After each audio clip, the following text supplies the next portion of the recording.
السلام عليكم، ازيكم يا اخوات؟ عاملين ايه؟ كل سنه وانتم طيبين وبخير، ورمضان كريم ومبارك عليكم يا رب. جاي لكم النهارده بافضل طريقه تعمل بيها المربى في البيت بمكونات سهله وبسيطه جدا: كيلو جزر وكيلو سكر وكيس جيلي هنعلي بيه الطعم وعصره ليمون. بس قبل كل الكلام ده انا عايزك تتفرج بس هي ازاي تقيله وعامله ازاي، وما تفرقش عن بدايه المحلات، بل بالنسبه لي انا احسن 100 مره والله من اللي بنشتريها جاهزه. فقبل ما نبدا الطريقه، لاول مره بتتفرج عليا، انا اسمي محمد الشواتفي.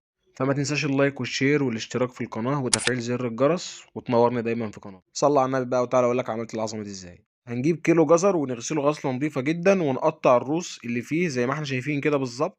وبأي سكينة عندنا هنبدأ ننضفه بالطريقة دي كده بالظبط، عشان خاطر ما ناخدش كتير من الجزر.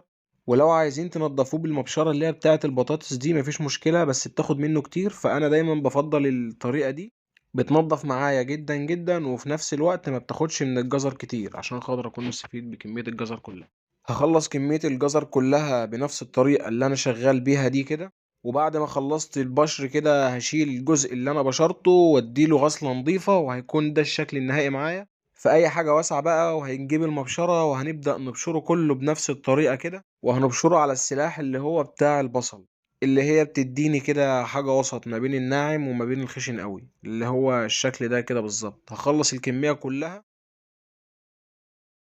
وهكون مجهز عندي برتقانتين وغسلهم كويس قوي، ومقطع الرؤوس بتاعتهم، وهبدأ أبشرهم. هبشر الطبقة الصفرا بس، مش هاجي ناحية الطبقة البيضاء، يعني هاجي كده على الخفيف من بره، بشر على الخفيف زي ما هو موجود في الفيديو كده بالظبط. البيضة دي مش هنبشرها خالص ولا هنيجي يمها، لأنها بتمرر. احنا هناخد بس الصفرة، وده هيكون شكل البرتقانتين معايا بعد ما بشرتهم كويس جدا. الطبقة الصفرا بس، ها، الصفرة. هنزل بيهم على البصل المبشور بتاعي، وهكون مجهز اي حلة عندي او اي حاجة واسعة تاخد الجزر اللي انا بشرته والبرتقان، وهبدأ انزل بيهم في الحلة بالطريقة دي كده. هكون مجهز كيلو الا 100 جرام، انا بالنسبة لي ده بيكون مظبوط، من السكر الابيض، وهنزل بيه كده اغطيه كله، وهخبطه غبطتين كده لحد ما اسويه كله، واحس ان السكر بقى طايل كل مكان كده في الجزر. انت لو حابب تزود سكر حط الكيلو، حابب يكون مظبوط جدا جدا زي ما انا عملت كده خليه 900 جرام. وبأي غطا عندك هتغطي عليه وتسيبه 4 ساعات بالظبط. بعد ال4 ساعات ما يعدوا هتشيل الغطا، هتلاقي ان الجزر اتشرب السكر كله، وما بقاش في جزر، بقى السكر عبارة عن مية. وهتلاقي الجزر كده تحس ان هي دايبة بتدوب كده او مستوية يوم اقرب. هتجيب الخلاط بتاعك وهتحط نص الكمية بالظبط في الخلاط. هتشغل الخلاط عليه بالظبط 3 ثواني زي كده بالظبط، وبس. ده هيكون شكله معاك، انا مش محتاجك تخلطه اكتر من كده. بص، هيكون بيتهز كده معاك، بس في نفس الوقت ما فيهوش ميه كتير ومش تقيل اوفر. انا محتاجه كده بالظبط، هو ده القوام بالظبط اللي انا محتاجه، لا خفيف ولا تقيل. هتجرب كده القوام بتاعك بالمعلقة وهتلاقيه بينزل زي كده بالظبط، تحس ان هو حتت صغيرة كده. هتكون مجهز حلة كده تشيل الكمية كلها، وهتنزل بالكمية كلها فيها بالشكل ده كده.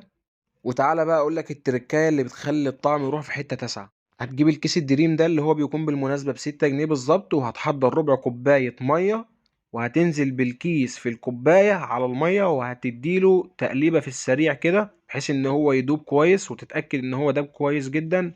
وهتنزل بيه على المربى بتاعتنا، وتكون مجهز ليمونة كده، ودي بتكون المادة الحافظة ليه، وتعصرها عليه، وتشغل البوتاجاز على أعلى درجة حرارة عندك. ويفضل لو قعر الحلة اللي انت هتعمل فيها، هتجيب أي شياطة كده من اللي هي بتاعة الرز دي، وهتحطها تحت عشان خاطر المربى بتاعتنا ما تتلسعش. ربع ساعة على درجة حرارة عالية، وساعة ونص على أوطى درجة حرارة عندك، وده طبعا مع التقليب المستمر كل 5 دقايق كده عشان ما تلزقش. وأول ما تحس إن القوام بدأ يتقل بالشكل ده كده، فخلاص هتطفي عليها وهتسيبيها تبرد لمدة ساعتين أو لمدة يوم كامل. وبس كده احنا كده عملنا مربى، مفيش أسهل من كده. وده كان شكلها بعد يوم كامل.